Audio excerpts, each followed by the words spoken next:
বলো বাবু কি হয়েছে? এটা কি দিয়েছো? এ তো মনে হচ্ছে ছাগলের গু। চেয়েছিলাম আইফোন আর দিয়েছো ছাগলের গু।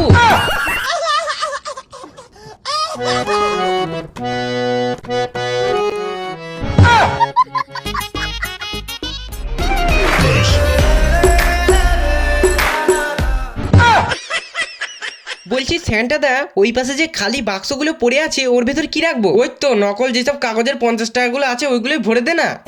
আচ্ছা ঠিক আছে।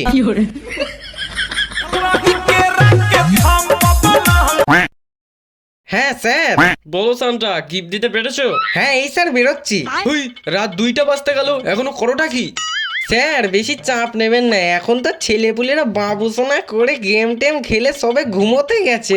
চুপ করো তুমি। তুমি লোকজনদের সঙ্গে যা ব্যবহার কইরাছো, এখন লোকজন তোমার নামে কাঁচা খিস্তি লিখিয়া আমার কাছে রিপোর্ট করতাছে।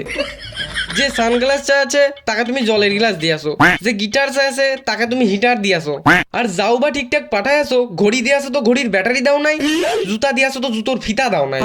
কান খুললা শুনে রাখো আবাল সানটা, এইবার যদি তুমি উল্টো পাল্টা কাজ কইরাছো আর লোকজনদের কাছ থেকে যদি তোমার নামে আমার কাছে রিপোর্ট আসতেছে, তাহলে কিন্তু তোমার পদে লাস্টেই মারিয়া তোমাকে কাছ থেকে বরখাস্ত করিম।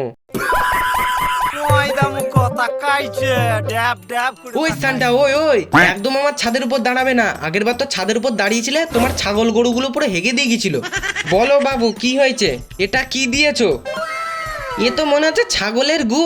চেয়েছিলাম আইফোন আর দিয়েছো ছাগলের গু।